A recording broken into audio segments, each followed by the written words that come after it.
위기는 기회다 하는 말은 누구나 할 수 있습니다. 그러나 위기를 기회로 사용하는 것은 누구나 할 수 있는 일은 아닙니다. 위기는 기회다 하는 말은 위기를 당한 사람에게 위로의 말로 잘 사용하지만 실제 우리 자신이 위기를 당했을 때 정말 기회로 삼는 것은 쉬운 일이 아닙니다. 위기는 기회다. 정말 그 말은 명언이고 그 말은 우리 삶에 힘을 주지만 그러나 위기를 기회로 삼지 못하면 그 말은 결코 능력이 되지 못할 것입니다. 예수님을 나의 주인으로 믿는 그리스도인들은 긍정의 힘으로 사는 것이 아닙니다. 예수님을 나의 주인으로 모시고 사는 그리스도인들은 하나님이 주시는 힘으로 사는 자입니다. 그래서 자기 스스로 좋은 생각을 갖고 자기 스스로 좋은 마음을 가지고 어떻게 하든 좋게 생각하자, 어떻게 하든 잘 된다고 생각하자 하는 긍정의 힘으로 사는 것이 아닙니다. 나는 연약하지만, 나는 부족하지만 하나님이 내 안에 계시고 내가 하나님 안에 있으니 하나님이 주시는 힘으로 능치 못할 일이 없음을 고백하고 그 믿음으로 사는 자가 그리스도인이고 예수님을 나의 주인으로 믿는 사람입니다. 그런 사람은 우리 자신이 당하는 위기 속에 위기는 하나님이 일하시는 최고의 기회임을 고백할 수 있습니다. 오늘 우리가 한번 고백합시다. 위기는 하나님이 일하시는 최고의 기회다. 그렇습니다. 오늘 우리가 위기 속에 그 위기는 이제 하나님이 일하실 수 있는 최고의 기회다. 나는 할 수 없다고 내려놓는 그 순간 하나님은 할 수 있음을 보여주는 그런 기회인 것을 알아야 합니다. 다니엘과 세 친구는 믿음으로 살다가 그리고 끝까지 믿음을 지키려고 하다가 그는 생명을 잃어버릴 수밖에 없는 그런 불 가운데 던져지게 되었습니다. 그들은 비참한 죽음의 위기 속에 하나님의 일하심을 보게 되었습니다. 그는 불꽃 가운데 던져졌지만 그는 몸이 상하지 않았고 오히려 하나님의 일하심으로 많은 사람들에게 자기를 죽이려고 하는 사람들에게 하나님이 살아계시고 일하심을 증거하고 증언할 수 있게 되었습니다. 하나님께서 서대반에게 하늘문을 열어주신 것은 서대반이 돌에 맞아 죽을 위기의 순간이었습니다. 하나님께서 요한에게 계시해 주신 것은 요한이 밤보선에서 유배되어 위기의 상황에 있을 때였습니다. 오늘 우리들이 당하는 위기는 하나님이 일하시는 최고의 기회가 될 수 있습니다. 위기를 당하지 않은 사람이 없었던 것처럼 또 기회를 받지 않은 사람도 없습니다. 그럼에도 사람들은 자기에게 주어진 위기는 기억하고 자기에게 주어진 기회를 기억하지 못합니다. 어떤 경우는 그렇게 좋은 기회가 왔지만 그 좋은 기회를 알지 못하고 기회를 놓친 후에야 그때가 정말 좋은 기회였었는데 내가 놓쳤구나 하고 후회하는 경우가 많이 있습니다. 그러나 위기가 기회인 줄 아는 사람은 위기일 때도 기회로 삼고 또 기회가 오면 그것이 기회인 줄 아는 그런 예민한 심정, 그런 예민한 믿음을 가졌기 때문에 그렇지 하지 못하는 사람보다는 갑절의 사람으로 살 수 있습니다. 위기가 오면 그것을 기회를 만들어서 기회를 쓸 수 있고 또 늘 하나님 주신 기회를 놓치지 않겠다는 믿음의 마음을 가졌기 때문에 기회를 그대로 사용할 수 있기 때문에 그렇지 않은 사람보다 갑절로 하나님께 영광 돌릴 수 있는 그런 기회를 갖게 되는 겁니다. 여러분이 어려움이 찾아왔을 때 이 어려움을 풀기 위해서 하나님께 기도하고 하나님께 집중하면서 잃었던 시력을 회복하고 약한 시력이 좋아지면서 그렇게 하나님의 은혜를 받아보면 마치 숨겨두었던 보물 상자를 발견하고 그 속에서 하나님 주신 놀라운 보물을 발견하는 그런 기쁨을 누릴 수 있습니다. 야곱은 위기의 순간에 하나님의 일하심을 보게 되었습니다. 야곱은 자기의 잘못으로 가족의 품을 떠나서 외롭고 쓸쓸한 나그네가 되었습니다. 야곱은 아버지 이삭을 속이고 형 에서의 장자권을 유린했습니다. 이 사실을 알게 된 형은 기회가 있으면 야곱을 죽여야 되겠다고 생각했고, 그 생각을 알게 된 아버지 이삭은 야곱에게 너 이렇게 살다가는 형한테 죽겠다.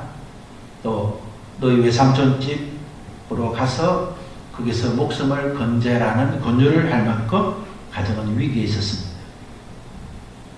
야곱은 자기의 잘못으로 인해서 또 평안히 살만한 집에서 살 수 없는 그런 위기의 상황이 되어서 그는 고향을 떠나서 집을 떠나서 노사에서 외로운 잠을 청해야 했습니다. 루스 땅에서 두렵고 외롭고 망망한 위기의 순간에 그는 하나님의 일하심을 보게 되었습니다. 그가 하나님의 일하심을 보게 된 것은 안전하고 편안하고 안락한 집이 아니라 오히려 위험하고 불안하고 갖가지 상념에 젖어서 동반자 없는 외로운 나그네와 같은 마음으로 그는 길바닥에서 잠을 자는 위기의 순간에 하나님의 일하심을 보게 되었습니다. 야곱에게 가장 집중된 시간은 그가 잠이 든 시간이었습니다. 하나님은 야곱이 가장 집중된 시간인 그 시간에 꿈속에 하나님은 찾아오셨습니다. 야곱은 꿈속에서 하나님을 만났고 하나님의 약속의 말씀을 보게 되었고 하나님이 일하시게 되는 사실을 보게 되었습니다. 야곱은 성공하기 위해서는 어떤 수단도 가능했던 사람이었습니다. 죄를 회개하면 용서받을 수 있다는 생각으로 죄에 대한 두려움도 없이 살아가는 그리스도인들이 있습니다. 내가 오늘 잘못했지만 내가 그것을 하나님께 회개하면 하나님이 용서해 주시기 때문에 괜찮은 것처럼 살아가는 그리스도인들이 있습니다. 그것은 마침 보험에 들었기 때문에 운전을 해서 사고를 내도 괜찮다는 생각으로 사는 사람과 같습니다. 보험을 들면 운전해서 사고를 내면 고침받을 수 있습니다. 보험에 약정된 규약대로 우리의 몸을 고침받을 수 있고 부서진 차를 고침받을 수 있고 우리를 인해서 손상받고 피해받는 사람을 고침받을 수 있습니다. 그러나 사고를 내면 우리 차도 망가지고 우리 몸도 망가지고 상대도 망가지는 겁니다. 고치지 않은 상태로 돌아오는 것처럼 하지만 그러나 우리의 몸과 마음은 새로운 환경, 어려운 환경이 생기면 그때 그 아픔이 찾아올 수밖에 없습니다. 사고의 후유증으로 몸이 아프고 마음이 아프고 그것 때문에 다시는 운전할 수 없게 되고 그것 때문에 상대는 도로로는 집어낼지 몰라도 일생 동안 고통과 고난을 맞이할 수 있습니다. 보험에 들었다고 해서 마음대로 운전해서 사고 내는 사람이 없어야 하듯이 그리스도 앞에 우리의 죄를 용서받을 수 있다고 해서 우리가 마음대로 사는 것은 그것보다 더 어리석은 사람이 없습니다.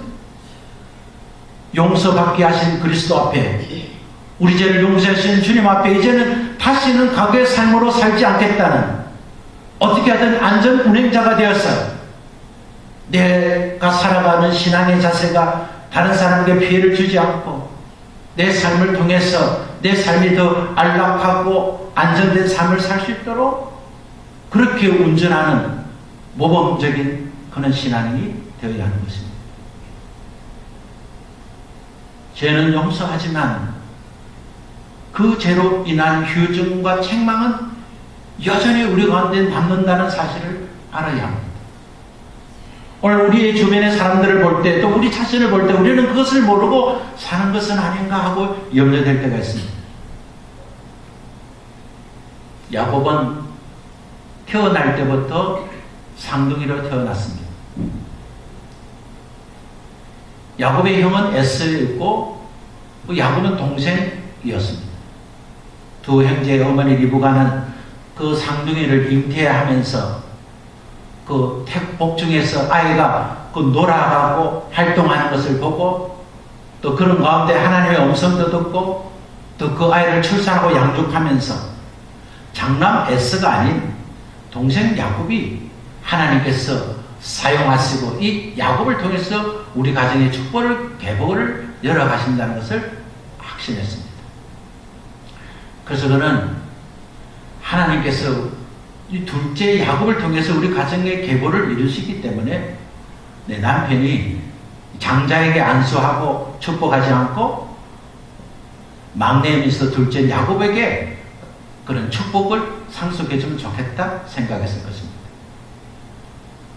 그런데 자기 뜻을 따르지 아니하고 여전히 남편 이삭은 큰아들 장자 에스에게 축복하려는 것을 알고 그는 어떤 방식을 통해서라도 둘째를 축복받는 것이 옳다 생각하고 기회를 보고 있었습니다. 예수님을 믿는다는 것은 과거의 삶을 정산하고 새롭게 살겠다는 회개로부터 시작되어야 합니다. 어떤 성경 공부를 하고 교회를 출석하게 되고 또 믿음의 어떤 행동을 보고 예수를 믿으면 그것은 기만 없이 산 건물과 같아서 무너지게 됩니다. 예수님을 영접하기 전에 먼저 내가 주인되어 살았던 죄를 회개하고 이전에 내가 주인되어 살지 않고 예수님을 주인으로 모시겠다는 또 그렇게 살지 않았던 과거를 회개하고 청산한 후에 예수를 나의 주인으로 모셔야만 합니다. 그렇게 된다고 한다면 우리는 과거의 습관, 과거의 방식, 그야말로 구습은 버릴 수 있어야 됩니다. 새술은 새 부대에 담아야 하듯이 우리가 정말 예수를 믿고 하나님의 자녀가 되었으면 우리는 새로운 말을 하고 살아야 됩니다. 긍정의 말이 아니라 믿음의 말을 하고 살아야 됩니다. 나는 할 수 없기 때문에 할 수 없다고 말하는 것이 아니라 주님은 할 수 있기 때문에 할 수 있겠다는 말을 하고 살아야 됩니다. 나 한 사람의 말이 전도이고 나 한 사람의 말이 신앙의 고백이고 내 한 사람의 말이 축복의 씨앗이고 나 한 사람의 행동이 내 인생과 내 가정과 교회의 삶을 결정할 수 있는 출발이 된다는 사실을 알고 살아야 합니다. 그렇다고 한다면 우리의 말과 행동은 조심할 수밖에 없을 것입니다. 동기가 좋으면 되는 것이 아니라 동기가 좋으면 수단도 좋아야 합니다. 참된 믿음의 행동은 시작도 좋아야 되고 과정도 좋아야 결과가 좋아야 하는 것입니다. 잘못된 방법으로 좋은 결과를 바라는 것은 옳지 않습니다. 일을 대충 하고 상사 눈에 잘 띄기를 바라고 기도한다면 그보다 어리석은 것이 없습니다. 공부하지 않는 아들이 좋은 대학에 가고 좋은 성적으로 취업을 하는 것을 바라고 기도하는 어머니는 어리석은 어머니입니다. 수고하지 않고 소득을 바라는 부모는 어리석은 부모가 됩니다. 진정한 그리스도인은 하나님이 주신 일들을 최선을 다하면서 그 최선한 일 가운데 하나님의 돌보심을 바랄 수 있어야 됩니다.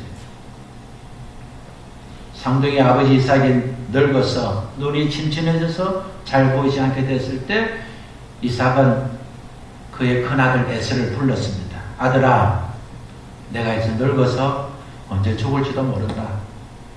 그러니 너는 사냥을 해서 내가 좋아하는 음식을 만들어 가져와라. 내가 먹고 죽기 전에 너를 축복하고 싶다. 아버지가 아들에게 그렇게 말하는 것을 그의 아내 리브가가 들었습니다. 리브가는 하나님의 뜻을 이루기 위해서는 장자가 아닌 둘째 야곱이 축복을 받아야 된다는 생각을 듣고 어떻게 하든지 둘째 아들을 아버지의 축복을 받게 하겠다는 욕심이 앞서게 되었습니다. 그래서 에서가 아버지 말씀을 듣고 사냥하려고 들여나가는 순간 리브가는 야곱을 불렀습니다. 야곱아, 너는 집에 있는 좋은 염소 2마리를 가지고 와라. 그럼 내가 아버지 좋아하는 음식을 맛있게 만들어서 너에게 줄 테니까 너가 그것을 아버지께 갖다 주고 동형이 받을 축복기들을 너가 가로채어서 받아라. 그렇게 했습니다. 야곱은 아버지께로 받는 축복은 자기가 아니라 형이라는 사실을 알았습니다. 그래서 어머니가 그렇게 말을 할 때 어머니 그건 아닙니다. 겁니다. 하나님께서 저를 통해서 믿음의 계보를 그렇게 작정하셨다면 하나님 방식으로 하실 겁니다. 하나님으로 방식으로 할 거, 우리가 하나님이 원하지 않는 거짓과 거짓 행동을 하는 것은 옳지 않습니다 하고 어머니 말씀에 동의하지 말아야 했습니다.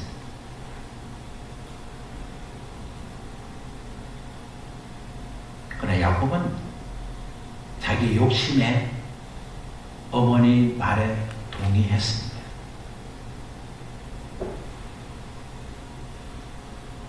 하나님의 축복은 부모가 할 일과 자녀가 할 일이 구별되어 있는 것을 우리가 알 수 있습니다.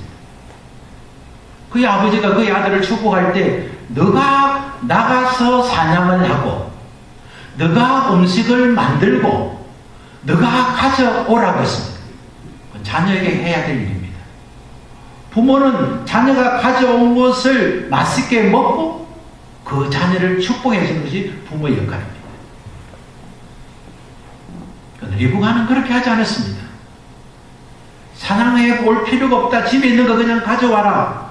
음식도 너가 만들 필요 없다. 내가 만들어 주겠다. 너는 내가 다 책임질 테니 내가 시키는 대로 해라. 그렇게 만들었습니다.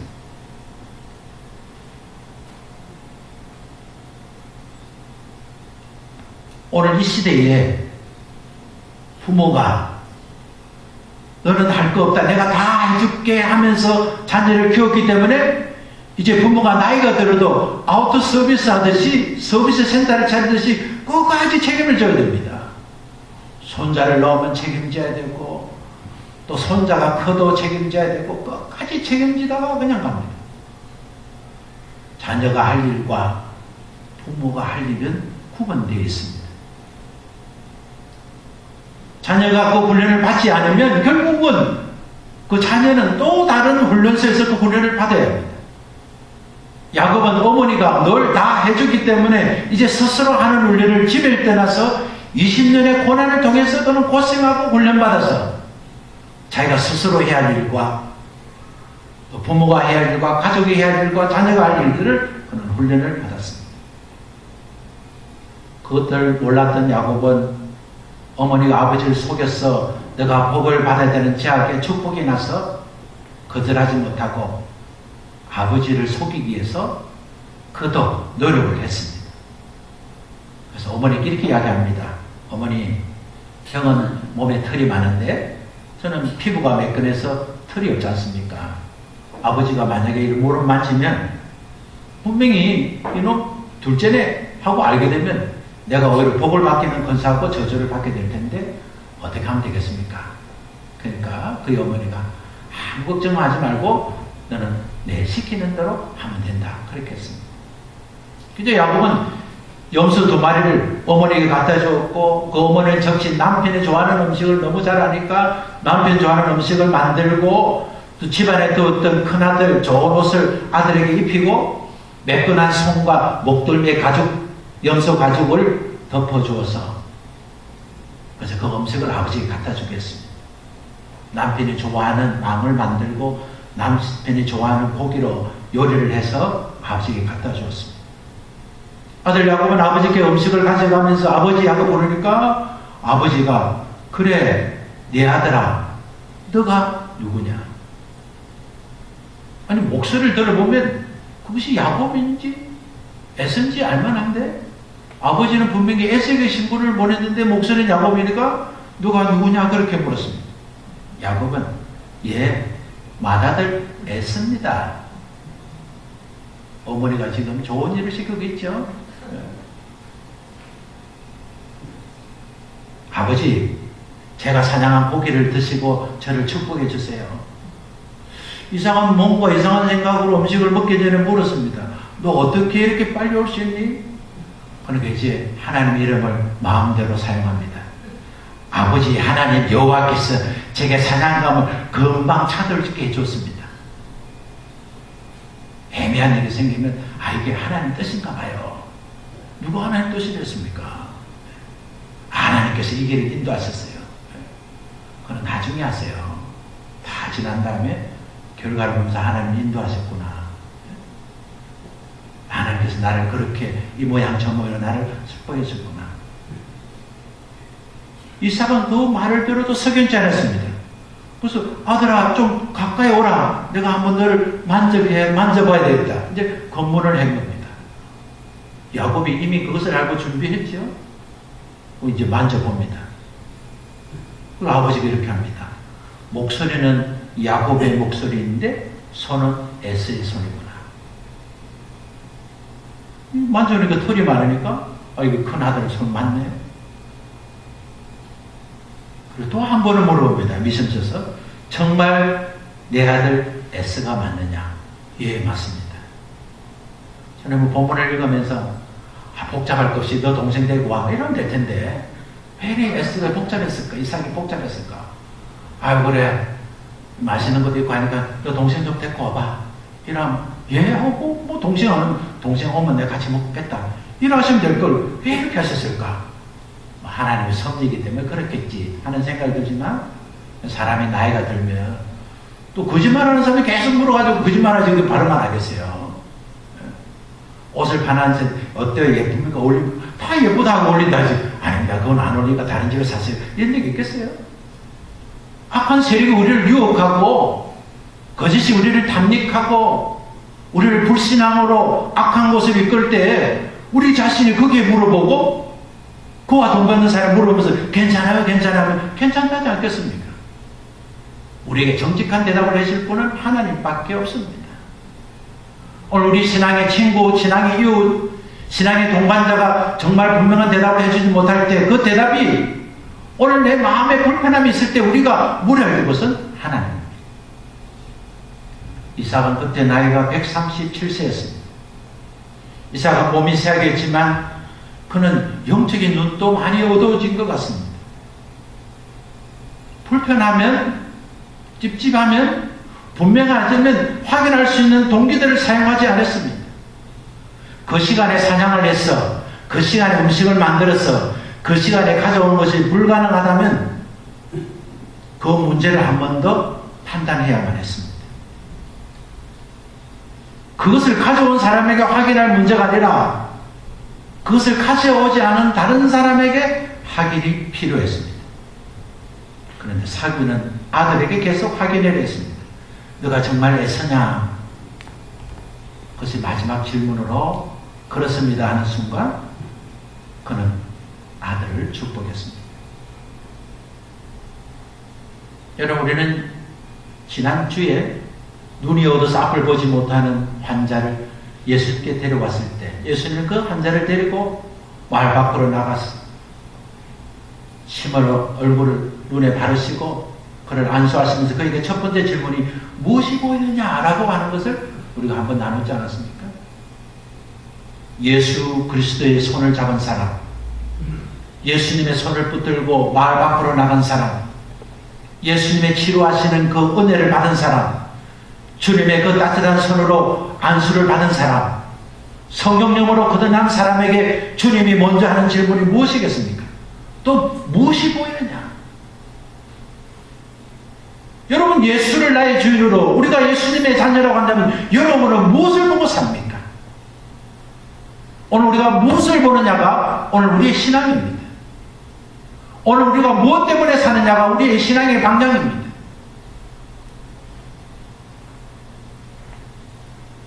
이삭은 그가 오문스러운 조건들만 해도 그는 확인할 수 있는 시력은 있었습니다.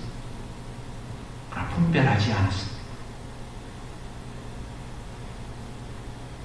그는 큰아들이 아닐 수 있다는 여러 가지 물정과 느낌이 있었지만 여전히 그는 시력 약함으로 인해서 그는 속이는 자에게 속임을 당하고 말았습니다.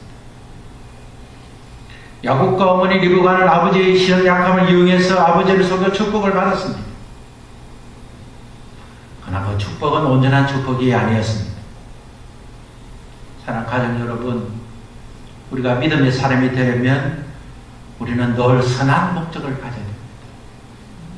하나님, 제가 이 교회에서 헌금을 제일 많이 하는 사람이 되게 해주세요. 그런 기도를 하지 마세요. 왜 그런 기도를 합니까? 하나님 제가 11조를 제일 많이 내고 싶습니다. 그거는 본인의 다짐으로 그냥 끝났어요. 기도하지 마세요. 왜 경쟁하려고 합니까? 신앙은 경쟁이 아닙니다. 저 사람보다 잘 돼야 되겠다는 것이 아닙니다. 내가 어떻게 하든지 하나님 앞에 쓰임받기를 작정해야 됩니다. 다른 사람을 위해서 사는 것이 아니라 우리는 주님을 위해서, 또 주님을 위해서 사는 것이 바로 나를 위해서 사는 것이고, 내가 주님을 위해서 살면 그것이 주님의 도구가 되고 주님의 영광을 나타내게 되는 것입니다. 언제나 우리는 선한 목적을 가지고, 우리가 선한 목적을 가졌다면 선한 방법을 사용해야 됩니다. 그리스도인은 선의의 거짓말을 사용해서는 안 됩니다. 하얀 거짓말이다, 선의의 거짓말이다, 전도하기 위해서는 그럴 수밖에 없다, 이 일을 해야만 하나님께 영광 돌릴 수 있다, 돌릴 수 없습니다. 아브라함의 아내 사례도 리우와 같은 생각을 가진 적이 있습니다. 하나님께서 그의 남편 아브라함을 통해서 자손을 번성하게 해주시겠다고 약속했는데, 자기의 몸을 보니까 자기는 이미 자녀를 생산할 수 있는 몸이 아니기 때문에 하나님의 약속은 틀림없고, 그 약속을 이루려면 내가 뭔가를 협조해야 되겠다고 생각했습니다. 그래서 그가 한 일이 뭡니까? 그의 몸종 하가를 아브라함에게 준 것입니다. 하나님께서 그렇게 하시면 하나님이 알아서 하실 문제입니다. 하나님이 우리를 필요하시면 하나님이 우리에게 필요하다고 말씀하시고 깨닫게 하십니다. 그리고 그 방법은 악한 방법, 비정상적인 방법이 아니라 선한 방법이었습니다. 자기의 몸종 하가를 남편에게 주어 자손을 번성하게 했던 그것 때문에 그 결과는 오늘까지도 선하지 않는 결과로 남아 있습니다. 이단과 사이비지 종교와 거짓의 신앙은 어떤 형태로 나타납니까? 그들의 교세를 하나님의 이름으로 넓히기 위해서 속이는 것도 정당히 하고, 속이는 것을 오히려 성경에서 말하는 모략이라고 말하고, 악과 거짓을 정당하게 만들어주고 있지 않습니까? 선한 목적은 선한 방법을 통해서 완성할 수 있습니다. 목적과 수단 중 어느 한쪽도 선해서는 안 됩니다. 목적도 선하고 방법도 선해야 됩니다. 목적은 악하지만 방법이 선하면 결과가 선하게 되는 것이 아닙니다. 그 두 양쪽 다가 선하게 출발되어야 되고 선한 출발이어야 하는 것입니다.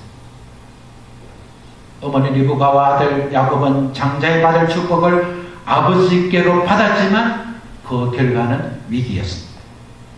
형제는 원수가 되었습니다. 형은 이제 동생을 죽이라는 관계가 되었습니다. 어머니와 자식이 평생 같이 살고 싶었지만 평생 그 아들을 만나지 못하는 신세가 되고 말았습니다. 그 일에 동조한 어머니는 아들과 헤어져야 됐고, 그 아들은 어머니로부터 받지 못하는 훈련을 그의 어머니가 살았던 외가댁에서 20년 동안 철저하게 속임을 당하고, 속임을 당한 자의 아픔을 겪어야 하고, 가난한 자의 아픔이 무엇인지, 하나님 축복으로 축복받지 않고 자기 수단으로 축복받아가는 결과가 무엇인지를 20년 동안 철저히 훈련을 받아야만 했습니다. 오늘 야곱이 하나님의 일하심을 만나게 된 것은 그런 여러 가지 상념에 젖어 동반자 없이 외로운 나귀길을 길다가 잠을 청했던 그 루스 땅에 돌을 비게 삼고 잤던 그날 밤이었습니다. 여러분, 우리가 하나님 일하심을 볼 수 있는 최고의 기회는 언제라고 생각하십니까? 그래서 우리가 낙심하고 절망하고 외로운 자리에 있을 때 우리가 하나님을 만날 수 있습니다. 위기는 기회입니다. 위기는 하나님의 일하심을 바라볼 수 있는 최고의 기회가 될 수 있습니다. 낙심한 자리에서 주님을 더 집중할 수 있습니다. 외로운 자리에서 더 주님을 집중할 수 있습니다. 정말 아무것도 없고 아무도 없다는 그런 절박한 순간에 우리는 주님을 바라볼 수 있습니다. 야곱의 그 밤은 두렵고 쓸쓸함으로 가득 찬 위기의 밤이었습니다. 그는 딱딱한 돌을 베개로 삼고 잠 속에서 그는 사닥다리가 하늘을 향하여 닿아 있었고 그 사닥다리에 주의 사자가 오르락내리락하고 그 사닥다리 위에 하나님이 계신 것을 보게 되었습니다. 왜 하나님은 야곱에게 꿈속에 나타났습니까? 그것은 그 시간만이 야곱이 가장 집중된 시간이었기 때문이었습니다. 오늘 우리가 가장 집중된 그 시간에 주님은 반드시 우리에게 말씀하십니다. 오늘 우리가 가장 집중된 그 환경에 주님은 반드시 찾아오십니다. 하나님은 사닥다리 위에서 나는 너의 하나님이다. 너의 할아버지, 너의 아버지의 하나님이고 너의 하나님이다. 내가 너와 함께하며 너의 자손과 함께하며 너가 훈련받고 고향으로 돌아올 때까지 함께 하시겠다고 약속해 주셨습니다.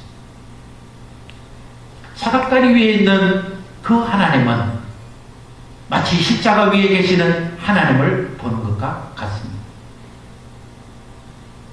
우리는 십자가의 사랑을 통해서 하나님의 자녀가 되었고 하나님의 축복의 말씀을 듣게 되었습니다. 야곱에게 사닥다리 위에서 말씀한 것처럼 오늘도 십자가에서 죽으신 그리스도께서 우리에게 말씀하셨고 우리는 그 말씀을 통해서 하나님은 우리의 복의 근원이시고 하나님은 생사화복의 주관자시고 하나님은 끝까지 우리를 지키시고 천국 가는 날까지 우리와 동행하는 사실을 우리가 알게 되었습니다. 그것은 하나님의 말씀 그리고 하나님의 약속이었습니다. 야곱은 꿈속에서 사닥다리 위에 계시는 하나님의 말씀을 자신에게 주시는 약속의 말씀으로 믿고 살았습니다. 그가 믿고 살았던 첫 번째 증거는 무엇이었습니까? 그가 늘 고향에 돌아가기를 사모하고 살았다는 겁니다. 여러분, 고국을 떠난 사람이 고국으로 돌아오는 경우는 거의 없습니다.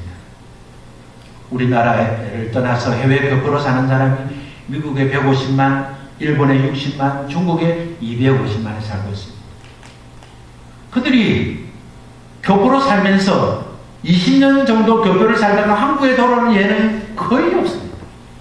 1%도 되지 않습니다. 왜 그렇습니까? 그들은 돌아올 것을 꿈꾸며 준비하지 않았기 때문입니다. 그들이 고국을 떠난 것은 새로운 땅을 찾아갔고 거기에서 정착하기 위해서 같이 돌아오기 위해서 출발하지 않았기 때문에 그렇습니다. 야곱을 집을 떠나고 야곱이 집을 떠나서 루스 땅에서 잠을 잘 동안에는 그는 집으로 돌아올 것을 꿈꾸지 않았을 것입니다. 왜냐하면 그의 집은 자기를 죽이려고 하는 형이 살고 있었기 때문입니다. 그러나 야곱은 그 사닥다리 위에 계시는 주님의 음성을 듣고 하나님께서 너와 함께하고 또 고향으로 인도해 주시고 너가 누웠던 그 땅을 너와 너 자신에게 주고 번성케 하고 그의 자손을 쓰시겠다는 주님의 약속을 믿었기 때문에 그는 늘 고향을 꿈꾸고 고향에 돌아가기를 준비하고 살았습니다. 우리가 갈 땅은 어디입니까? 우리가 갈 땅은 궁극적으로는 하나님의 나라입니다. 우리 생을 마치려고 갈 땅은 우리가 주님이 준비하시는 천국입니다. 그럼 우리가 그 길을 가기 위해서 먼저 가야 할 곳이 어디 있습니까? 그것은 우리가 밟는 땅이 하나님의 나라를 이루는 것입니다. 내가 살고 있는 가정, 내가 일하고 있는 일터, 내가 숨쉬고 있는 그 삶의 터전이 내가 주인이 아니라 하나님이 주인 되셔서 나를 통제하시고 다스리고 역사하시는 것을 전구하고 누리고 사는 그 나라에 우리는 먼저 가야 하는 것입니다. 소원은 바라는 것들의 실제가 됩니다. 그래서 우리는 손해보는 믿음 없는 말과 행동은 결코 담아서는 안 됩니다. 당신이 그럴 줄 알았다 이렇게 말하는 것이 아니라 당신이 그렇게 하니까 참 좋다 이렇게 말해야 됩니다. 내가 당신한테 뭘 기대하겠나 하지 말고 그럼에도 불구하고 난 여전히 당신을 기대하고 있어요 이렇게 말해야 됩니다.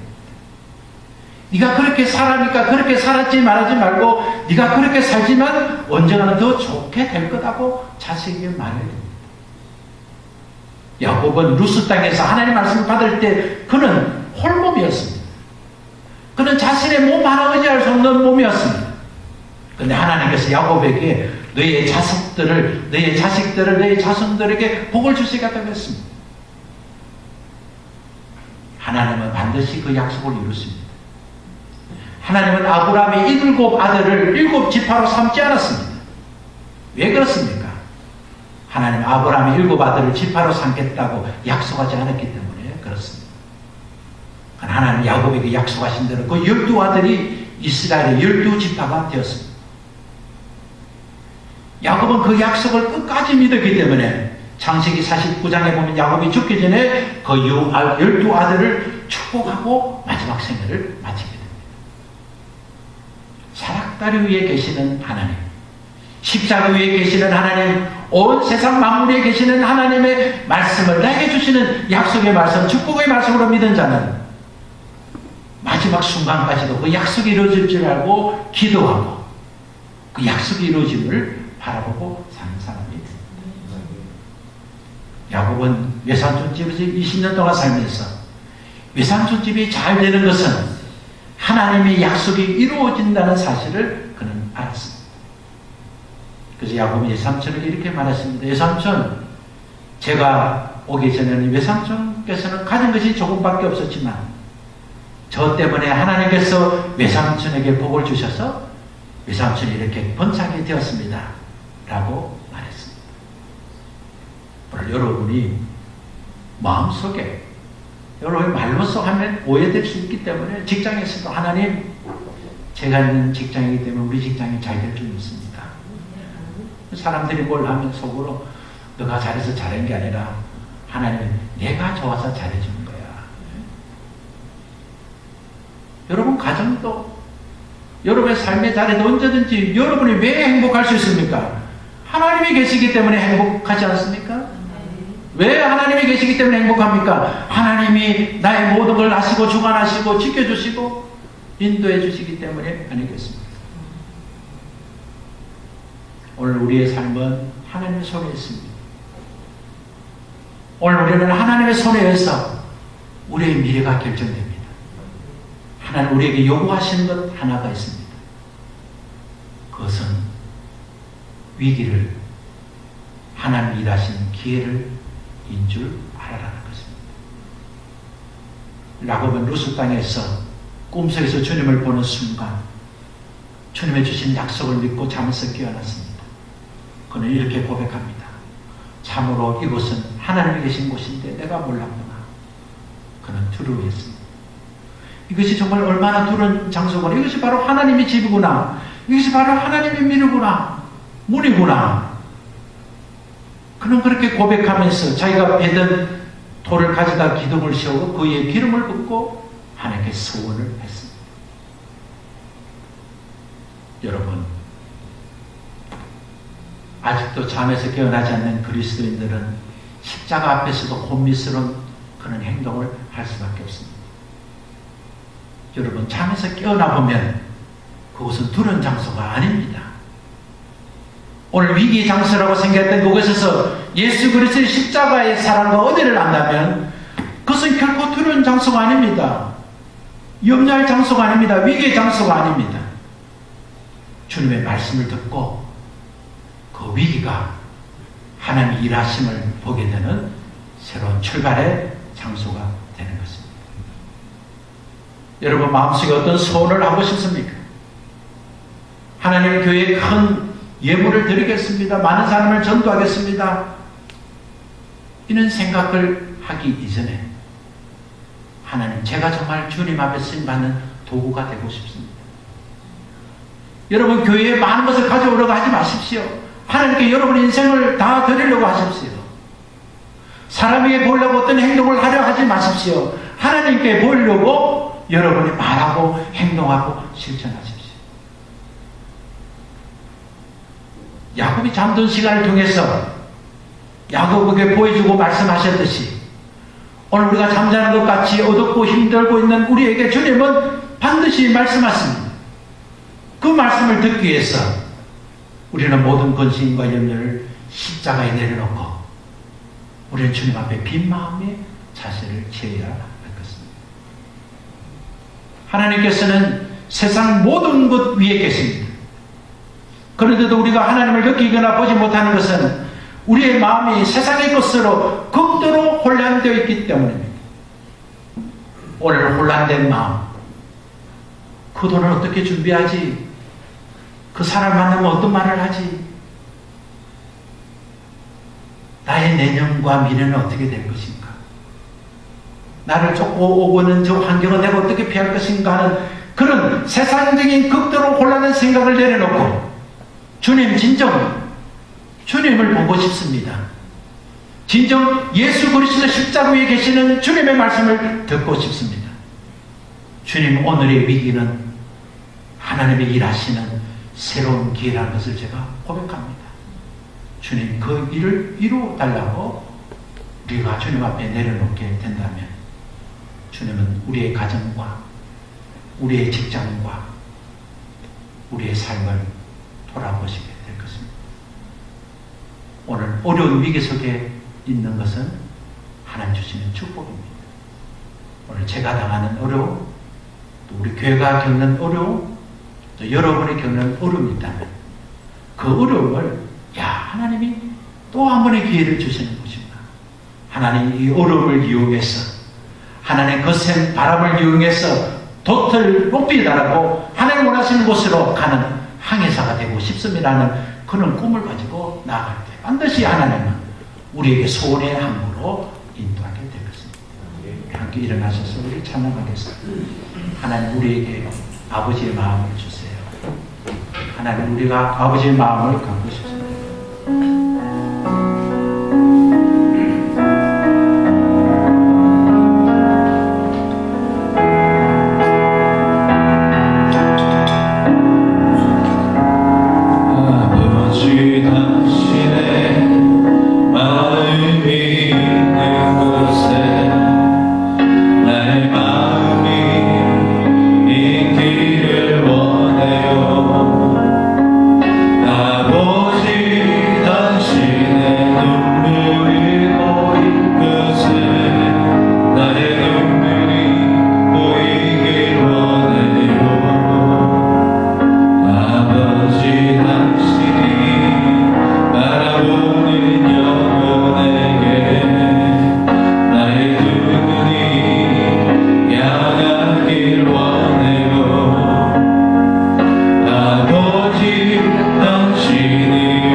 답답한 마음 내려놓고 하나님 내 인생의 위기의 이 순간이 하나님 일하시는 절호의 기회가 되겠습니다. 하나님 일하시는 것을 보겠습니다. 하나님께 집중하면서 살겠습니다. 하나님 마음을 내 마음에 담겠습니다. 하나님 저를 도와주세요. 우리 한번 결심하면서 하나님 은혜를 구하는 결심 기도를 드리겠습니다. 하나님 감사합니다. 오늘 우리가 이 위기를 이용하겠습니다. 하나님의 방식으로 인생을 살겠습니다. 하나님의 은혜를 우리가 살겠습니다. 세상의 수단과 방법으로 성공을 꿈꾸지 않겠습니다. 세상 사람들은 그것을 성공했다지만 우리는 결국 그것이 성공이 아닌 줄 알기 때문에 세상의 방식으로 거짓의 방식으로 말씀을 떠난 방식으로 이탈된 신앙으로 성공을 꿈꾸지 않겠습니다. 하나님 거짓된 방식으로 성공을 꿈꾸다가 오늘 위기의 순간이 된 우리 자신을 바라보면서 하늘에서 계시는 주님을 바라본 것처럼 오늘 우리는 십자가 위에 계시는 주님을 바라보고 주님의 말씀을 들었습니다. 하나님 우리를 도와주시옵소서. 오늘 결심의 삶이 되도록 도와주시옵소서. 주님 우리를 말씀해 주시옵소서. 예수님, 이제는 우리 주 예수 그리스도의 은혜와 하나님 아버지의 크신 사랑과 성령님의 교통하심이 오늘 우리의 위기가 하나님이 일하시는 기회라는 사실을 알고 위기 속에 곤란한 마음과 답답한 마음을 내려놓고 십자가 위에 계시는 하나님을 바라보고 그 말씀을 붙들고 믿음으로 순종해서 하나님이 일하심을 내 몸과 마음과 삶과 가정의 축복과 우리들의 소원의 삶이 이루어지는 것으로 날마다 드러내기를 소원하는 사랑하는 우리 세봉교회 가족들 머리 위에와 저들의 일터와 가정과 생업 위에 지금부터 영원까지 함께 계시기를 우리 주 예수 그리스도 이름으로 축원하옵나이다. 아멘.